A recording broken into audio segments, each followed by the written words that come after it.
bonjour, j'espère que vous allez bien.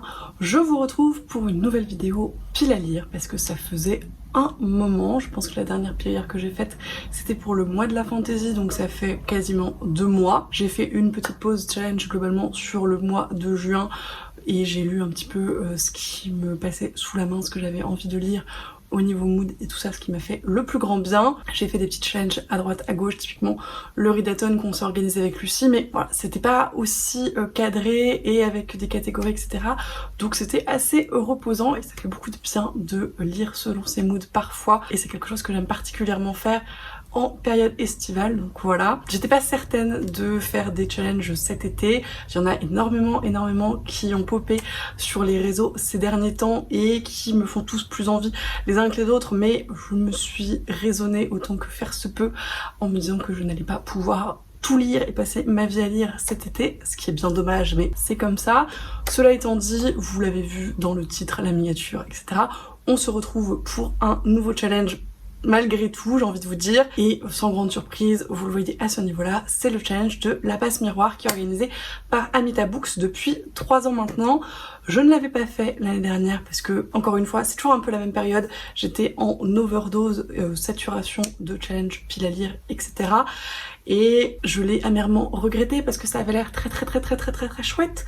Donc cette année, quand elle a sorti sa vidéo, j'étais dans les starting blocks et je me suis dit que j'allais tenter quand même un challenge estival. Ce sera le seul normalement que je ferai cet été. Peut-être que j'en aurai mais beaucoup moins formel. En tout cas, c'est le seul sur lequel je pense vous faire une pile à lire parce que tout simplement le concept est absolument génial et m'a beaucoup trop plu pour que je le laisse passer une année supplémentaire. Globalement, c'est dans le titre et dans le fond, c'est un challenge qui tourne autour de l'univers de La Passe Miroir de Christelle Dabos, une série de fantasy que j'affectionne particulièrement. Mon 4e tome a bien déteint d'ailleurs, à mon plus grand regret, et qui s'organise sous la forme d'un espèce de jeu de rôle avec des points globalement qu'on valide en lisant des livres qui correspondent pour la moitié à des lieux et pour la moitié à des personnages que l'on rencontre dans l'univers de La Passe Miroir. Comme c'est la 3e année de ce challenge, elle s'est basée sur l'intrigue du tome 3, donc la mémoire de Babel, et donc on retrouve des petits easter eggs de l'histoire de la mémoire de Babel, et le concept encore une fois est formidable et ça m'a donné trop envie de préparer une palle, d'essayer de me challenger là-dessus, etc. Je vous expliquerai un petit peu plus au fur et à mesure comment ça s'organise. Je serai probablement bien moins claire qu'Amita Books, donc de toute façon je vous laisserai tout ça en barre d'infos également, mais voilà, c'est un challenge où il y a plein de petites façons de se challenger, etc. et c'est très cool. Bref, cette introduction dure depuis bien trop longtemps déjà, donc on va embrayer sur le livre et puis si j'ai des explications à vous donner, ce sera au fur et à mesure. On va essayer de faire comme ça. J'ai pas mal de livres à vous présenter, vous allez voir.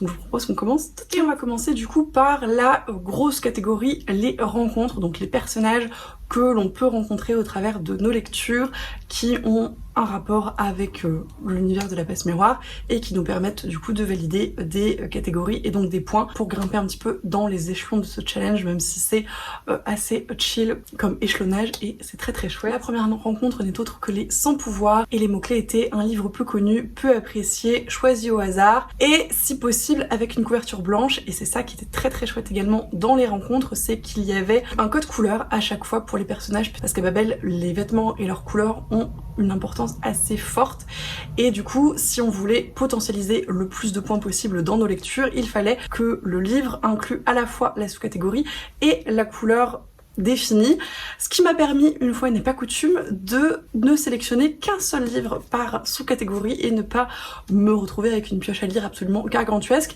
Ça ne veut pas dire que ma pile à lire est raisonnable parce que je n'ai pas précisé, mais le challenge a cours du 1er juillet au 13 août, donc sur 6 semaines environ, et au vu de ma pile à lire et de la taille des livres que j'ai choisis, je ne suis pas certaine que tout sera lu, mais on va faire au mieux, n'est-ce pas?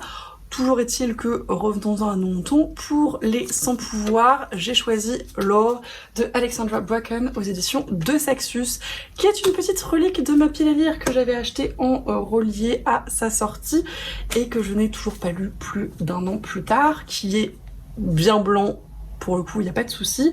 Et je l'ai mis dans cette catégorie parce que j'ai vu pas mal de retours un peu mitigés sur cette lecture. Il y a certaines personnes qui l'ont adoré, mais j'ai vu quand même pas mal de retours où c'était plutôt un gros mouet.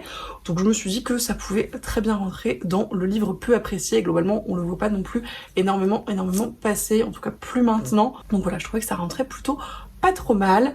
Et ce serait l'occasion de le sortir de ma pile à lire. Je pense que ça peut être une bonne lecture d'été. Il y a une histoire de réécriture mythologique, je n'en sais plus grand chose de plus. Je trouve qu'il y avait un petit côté Hunger Games, mais je n'en suis pas certaine du tout. Et en tout cas, ce serait l'excellente excuse pour le sortir et me motiver à le lire. Ensuite, pour les filleuls d'Hélène, les mots-clés étaient personnages ou auteurices racisés et ou littérature étrangère, et la couleur était le rose. Et pour celui-là, j'ai choisi un livre qui je pense sera lu cet été, je l'espère en tout cas, et c'est 6 couronnes écarlates de Elisabeth Lim aux éditions Rajo, qui est très joli en hardback, où il y a un petit peu de rose, c'est pas le plus, mais quand même je trouve que ça passe pas mal. C'est un livre qui est une réécriture d'un conte asiatique japonais si je ne dis pas de bêtises, donc je trouvais que ça matchait pas mal avec les mots-clés et qu'on doit normalement lire en lecture commune avec Juliette et Lucie. D'ailleurs j'en profite pour vous demander quand est-ce que vous voulez qu'on se casse ça au milieu de nos 12 000 lectures communes. Moi c'est quand vous voulez. Pour ce challenge il va falloir en tout cas avant mi-août. On verra, mais bref, il me tente beaucoup. Je l'ai acheté pareil à sa sortie, je l'avais vu pas mal passer et il avait l'air très chouette, donc j'ai hâte de m'y plonger et j'espère que j'aurai l'occasion de vous en reparler. Ensuite, pour la troisième rencontre, on va tomber nez à nez avec les avant-coureurs, et là les mots-clés étaient non-fiction, essai ou histoire vraie, et la couleur violet. Et pour ça, je pense que c'est le seul livre de cette pile à lire qui va se lire relativement vite et qui fait moins de 300 pages, très clairement. Et c'est un livre qui a rejoint ma pile à lire il n'y a pas très longtemps, donc c'est très cool si je peux le sortir rapidement. Et c'est donc Les Sorcières, une histoire de femme de Céline Duchenet aux éditions Michel Lafon-Poche, qui m'a été offert par Lucie pour mon anniversaire en espèce de cadeau bonus absolument pas obligatoire, mais qui m'a fait extrêmement plaisir et qui m'intrigue beaucoup parce que je suis très friande de tout ce qu'on peut trouver autour des sorcières et du mythe et de la déconstruction de ce mythe, donc ça m'intrigue énormément. Il est tout petit, il fait 150 pages à tout casser, c'est un essai mais je pense quand même que ça peut se lire assez rapidement, donc voilà, je suis très curieuse et pour le coup je pense que ça se lira sans problème pour ce challenge. Ensuite, la rencontre suivante est Les Virtuoses, et pour ça il fallait tout simplement lire une fantaisie de plus de 400 pages avec une couleur bleue. Et encore une fois, j'ai choisi un petit peu de sécurité, un livre que je suis de toute façon censée lire en juillet, le premier tome de La Passeuse de mots de Alric et Jennifer Twice aux éditions Hachette, qui est une belle bricasse de plus de 700 pages, donc on est très large sur la catégorie, et qui est très bleu. Alors c'est un bleu foncé, mais c'est un bleu quand même. C'est l'Explora livre francophone du mois de juillet, donc dans tous les cas il sera lu durant le mois, c'est l'objectif en tout cas. Donc celui-ci c'est pareil, je ne suis pas très inquiète pour sa validation. Et pour un peu plus de détails, je ne sais absolument plus de quoi il s'agit en termes de résumé. Je sais que c'est de la fantasy young adult, je crois, qu'il y a une histoire de mots, et sur la 4e de couverture de l'édition hardback, il y a juste « Dans le royaume d'Hélios, les mots ont un pouvoir ». Voilà, et ça m'intrigue beaucoup. Il y a de très bons retours sur la saga d'une manière générale, donc j'ai hâte de voir ce que ça donne. Ensuite, nous rencontrons Les Maîtres Censeurs avec pour mots-clés un livre très connu, populaire ou conseillé par quelqu'un, et la couleur orange. J'ai choisi un livre qui, à mon sens, est assez populaire, surtout en ce moment puisqu'il vient de sortir il y a quelques semaines, et c'est Guild de Marissa Meyer aux éditions de Saxus, que j'ai toujours en relié sous blister. J'ai absolument adoré tout ce que j'ai lu de Marissa Meyer, c'est-à-dire Les Chroniques Lunaires et Heartless, et les 2 premiers tomes de sa saga sur les super-héros qu'il faut que je termine d'ailleurs. Celui-ci m'intrigue beaucoup, c'est un petit peu orange sur cette couverture quand même.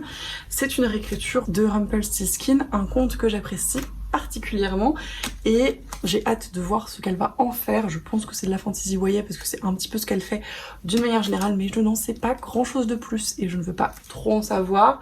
J'aimerais bien le lire assez rapidement parce qu'encore une fois il est sorti il y a pas très longtemps et qu'on commence à avoir pas mal d'avis passés, donc je préfère le découvrir avant qu'il y en ait trop qui sortent. Mais voilà, j'ai hâte de voir ce que ça donne et je pense que ce sera une très chouette lecture pour cet été. Ensuite, pour la rencontre de Mediana, il s'agissait de lire un livre historique qui parle du passé ou de voyage dans le temps avec la couleur grise, et pour ça j'ai encore choisi une relique de ma pile à lire parce que je me suis dit que ça pouvait être pas mal d'en sortir un maximum cet été.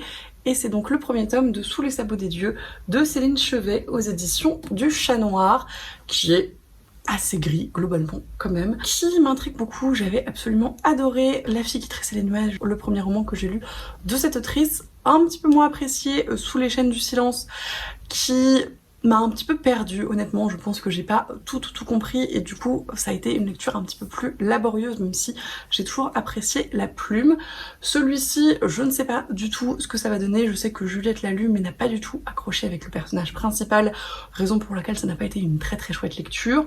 Donc à voir, en tout cas il m'intrigue, il faut que je le sorte de ma pile à lire parce que c'est une relique et qu'il faut que je les lise avant la fin de l'année. Donc encore une fois c'est l'occasion, il colle très bien avec cette catégorie parce que ça se passe en Corée au 7e siècle, donc pour le côté historique on est pas mal. Je crois qu'il va être question de politique et de religion et de comment tout ça se mêle. Je n'en sais encore une fois pas grand chose, mais j'ai hâte de voir ce que ça donne. En parlant de Juliette, pour la rencontre suivante, celle du professeur Wolf, j'ai choisi un livre qu'elle m'a offert puisque les mots-clés étaient LGBTQIA+, et la couleur noire, et j'ai pris donc Whitsec, le premier tome de Ren J. Wolf, Léo, qui est une auto-édition, je crois, et qu'elle m'avait offert dans notre swap de Noël, si je ne dis pas de bêtises, qui a l'air d'être de la romance MM avec un petit peu de suspense parce qu'il est question de protection des témoins, quelque chose comme ça. C'est ce que j'ai compris en lisant le résumé en diagonale pour ne pas trop en savoir, parce que sur ce type de récit de romance, on en sait souvent beaucoup trop à la fin du résumé, donc voilà, je préfère m'y plonger comme ça. Et encore une fois, ce serait l'occasion de le sortir parce que ça fait un moment qu'elle me l'a offert et j'aime pas qu'il traîne trop longtemps dans ma pile à lire, donc à voir. Mais je trouvais que ça marchait pas mal dans cette catégorie puisque c'est une romance MM. Et encore une fois, j'espère vous en reparler très vite. Pour les sans peur, les mots-clés étaient assez larges puisqu'il était question de santé mentale, maladie, handicap, différence, confiance en soi ou acceptation, et de la couleur rouge. J'ai un petit peu louvoyé pour cette rencontre, pour cette catégorie, et j'ai choisi un livre qui me fait très envie depuis la sortie et qui, je pense encore une fois, sera une excellente lecture de vacances. C'est plutôt sur la différence et l'acceptation que j'ai joué qu'autre chose, et c'est donc Les carnets de l'apothicaire de Natsu Yoga et Tuko Shino aux illustrations, qui est publié chez Lumen, où il y a quand même pas mal de rouge à mon sens, et qui est donc le light novel dont est issue la saga de manga Les carnets de l'apothicaire, que j'apprécie particulièrement. On va suivre le personnage de Mao Mao, qui est une apothicaire qui travaille à la cité impériale de Chine et qui va se retrouver un petit peu dans un certain nombre de magouilles politiques puisque elle a pas mal de connaissances en matière de poison et une capacité à enquêter un petit peu à la Sherlock Holmes qui lui permet de faire des déductions et de résoudre les mystères. Et c'est en ça que je trouve que voilà, on peut tabler sur une forme de différence et d'acceptation puisque elle dénote très clairement dans cette cité impériale et à son époque, et du fait qu'elle soit une femme. Donc je trouvais que ça fonctionnait un petit peu, pas trop mal, de façon plus ou moins capillotractée. Voilà, ça passe. J'ai très envie de le lire dans tous les cas, et en termes de couleurs, ça matchait, donc on va dire que ça passe, et encore une fois, j'espère vous en reparler à l'issue du challenge. Ensuite, pour l'avant-dernière rencontre, il s'agit des Lords de Luxe, et les mots-clés étaient soleil, astre, chaleur, été et la couleur dorée ou jaune. Et pour cela, j'ai choisi un livre de SF parce que je trouvais que soleil, astre, etc., ça pouvait rentrer pas trop mal. Et En termes de doré, c'est pareil, ça se pose là. C'est donc Binti, le premier tome de Nnedi Okorafor aux éditions ActuSF dans la collection Naos, qui est un récit de science-fiction sur lequel je ne connais pas grand chose, à part que c'est Nnedi Okorafor qui l'a écrit et c'est une autrice que j'affectionne particulièrement. J'ai adoré les 2 récits que j'ai découverts d'elle pour l'instant, et c'est un livre qui a gagné un prix Hugo et dont je vous avais parlé dans la vidéo dédiée à ce prix littéraire. Pareil, il me fait très envie, ce serait l'occasion de le lire. Il me semble qu'on avait évoqué une lecture commune avec Juliette, mais je ne sais pas trop ce qu'il en est. Donc à voir, peut-être qu'on réussira à se le caler toutes les deux. Si ce n'est pas le cas, je trouverai autre chose parce que globalement les livres jaunes qui parlent d'été, c'est pas trop ce qui manque. Mais si je pouvais lire celui-là, ça m'arrangerait pas mal. Et enfin, pour les généalogistes, il s'agit simplement de lire une fin de saga avec la couleur verte si possible. Et pour ça, j'ai choisi pareil un livre qui traîne dans ma pile à lire depuis bien trop longtemps et une saga que j'adore absolument et qu'il serait grand temps que je termine. Et c'est donc La Faucheuse, le 3e tome, Le Glas, de Neal Shusterman aux éditions Robert Laffont dans la collection R. C'est donc une suite et une fin de saga puisque c'est le dernier tome de cette trilogie de science-fiction où globalement la mort a cessé d'exister, mais pour maintenir l'humanité à un niveau de population viable, il y a des faucheurs qui tuent des gens un petit peu au hasard, et au début de l'histoire ensuite 2 adolescents qui vont rentrer en apprentissage pour devenir des faucheurs. Les 2 premiers tomes étaient absolument incroyables, j'avais eu des énormes coups de cœur pour les 2 volumes. Et celui-ci me fait un petit peu peur, je l'avoue, déjà parce qu'il est énorme, ensuite parce que c'était plein de rebondissements et de retournements de situation que j'avais pas forcément vu venir, anticiper et auxquels je n'étais pas du tout prête pour les 2 premiers volumes. Donc je ne sais pas du tout à quelle sauce je vais être mangée dans celui-ci et j'appréhende un petit peu, mais d'un autre côté j'ai très hâte de finir cette saga. Je pense que ça va être absolument fou, c'est énorme, mais la collection R, souvent ça se lit assez vite parce que c'est du young adult. J'ai bon espoir de pouvoir le lire cet été. On verra ce que ça va passer maintenant au lieu que l'on peut rencontrer au cours de nos lectures.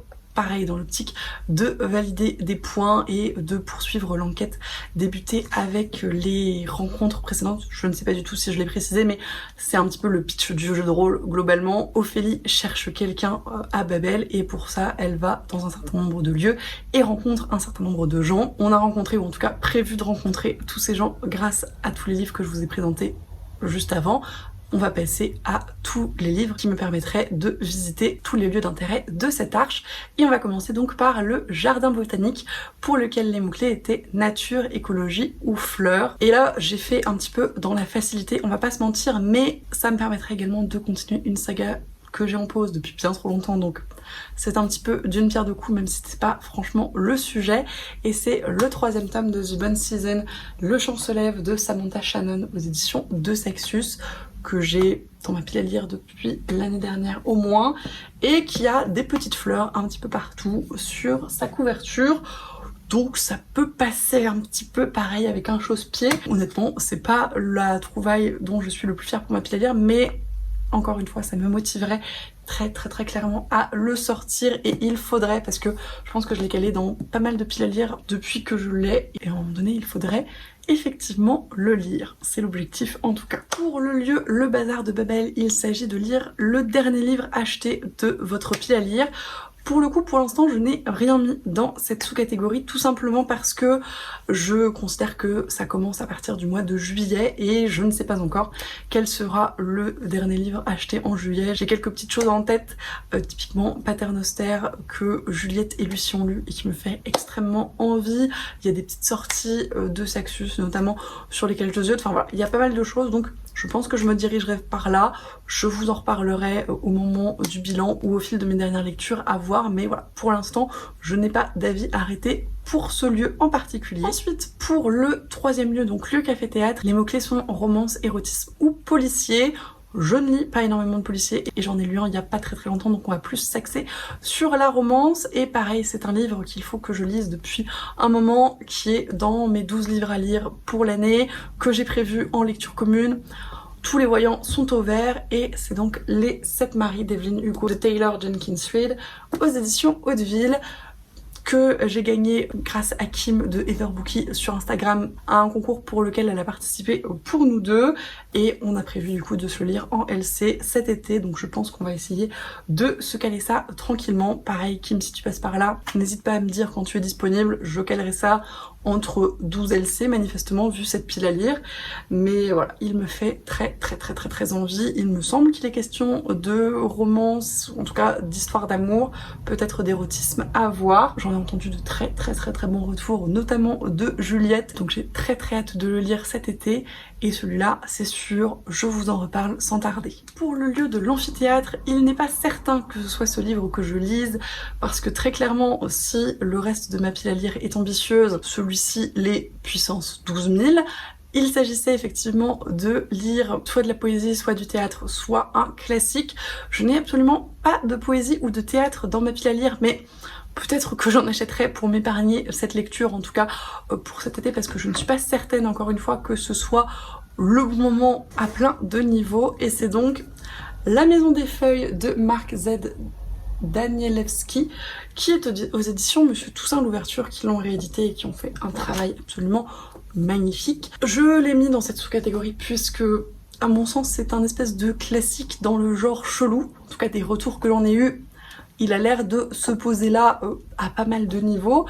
C'est un livre qu'on aimerait lire en lecture commune avec Lucie, mais encore une fois, on en a pas mal de prévus, donc je ne suis pas certaine qu'on arrive à se le caser cet été, et c'est pas franchement dans les priorités, mais voilà, c'est le seul qui rentrait un peu dans cette catégorie classique à vue de nez dans la pile à lire. Si ça n'est pas possible, et encore une fois, c'est très probable que ce soit le cas, je me procurerai peut-être un recueil de poésie, il y en a quelques-uns qui me tentent. Le théâtre, je ne sais pas, mais peut-être. Et sinon, je filouterai sur un classique d'urban fantasy, de Big Lit ou que sais-je, on verra. Mais je tenais quand même à vous le présenter parce que je pense qu'il peut quand même bien fonctionner pour cette sous-catégorie, et ça serait peut-être l'occasion de le lire encore une fois, mais rien n'est moins sûr. Pour le lieu suivant, le Tramoiseau, il s'agissait de lire un livre avec un personnage qui voyage ou un livre court.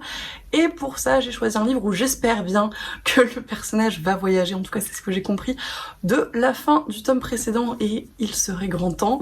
Et c'est donc le deuxième tome de la saga d'Oren Glint de Raven Kennedy aux éditions Hugo Roman dans leur collection Romantasy.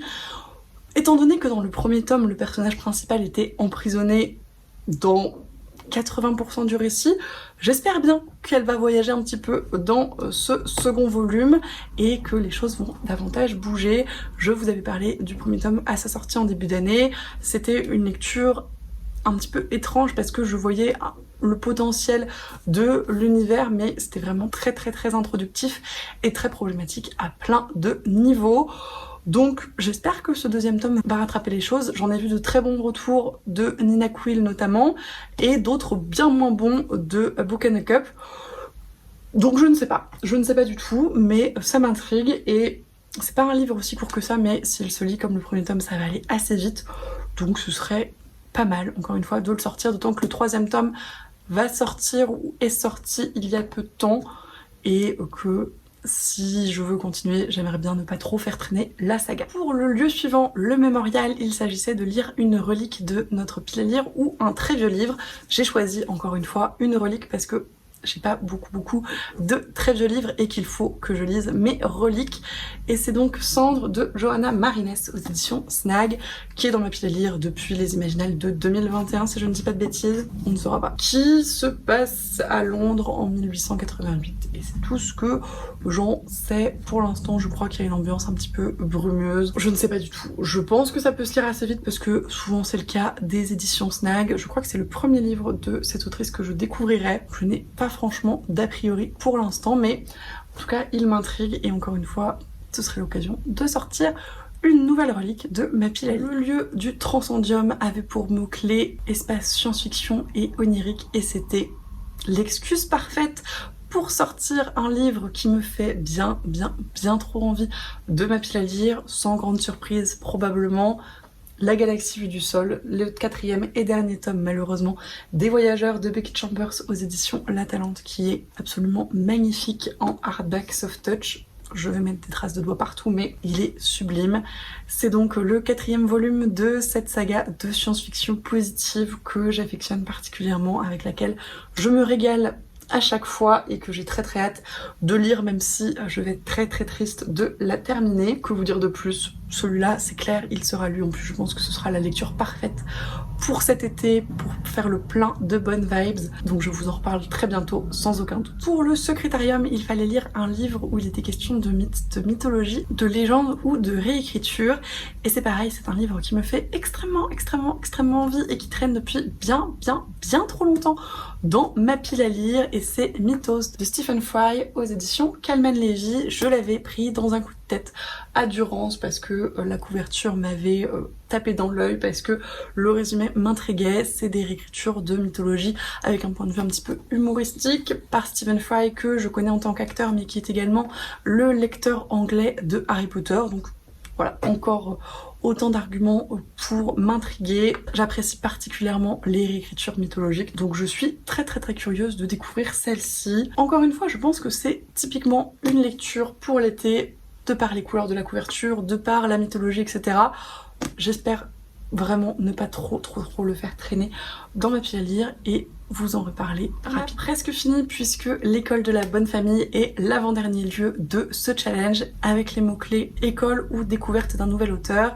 Et pour ça, j'ai encore choisi un livre que je suis sûre de lire en juillet, et c'est le deuxième tome d'Amari and the Great Game de Bibi Alston, que l'on va lire pour l'Explora Livre anglophone du mois de juillet. Donc voilà, pareil, c'est obligé que je le lise ce mois-ci. Je ne l'ai pas encore en ma possession puisque je viens tout juste de le commander sur Vinted, mais il devrait arriver incessamment sous peu et me permettre de valider au moins cette sous-catégorie. Donc voilà, j'avais beaucoup apprécié le premier tome, on en a parlé en live avec Lucie et Juliette, je vous remettrai tout ça, mais ça présageait des choses assez intéressantes pour la suite, donc j'ai hâte de voir ce que ça donne.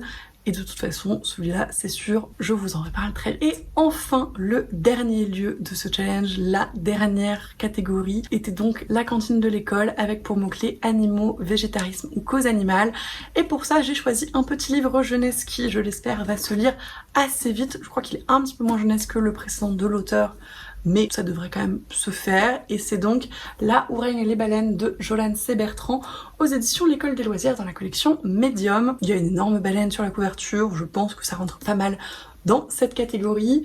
Et j'avais absolument adoré Les Sœurs Hiver de Jolane C. Bertrand, que j'ai lu pour le Cold Winter, je crois, je ne sais plus. Bref, que j'avais beaucoup apprécié.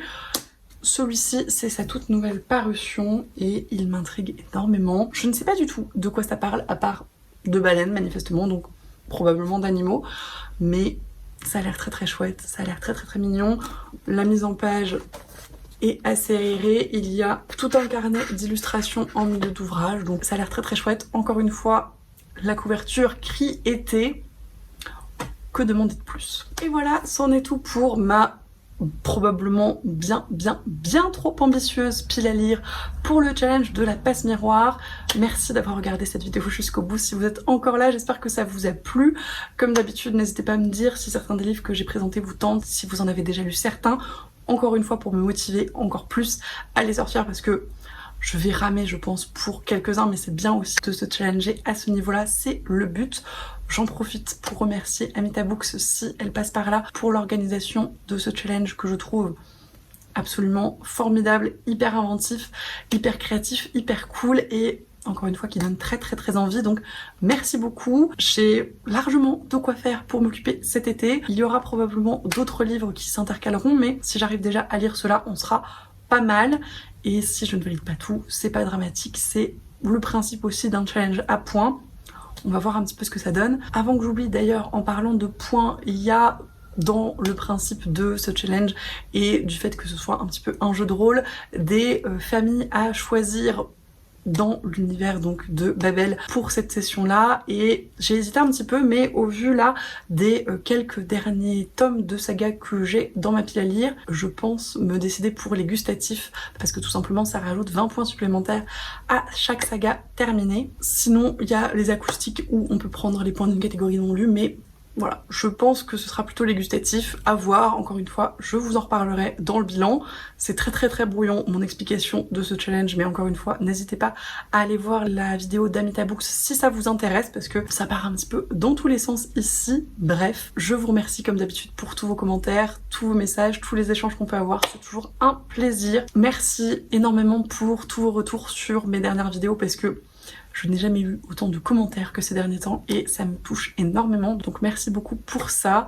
Je vous souhaite bien évidemment d'excellentes lectures et je vous dis à la prochaine.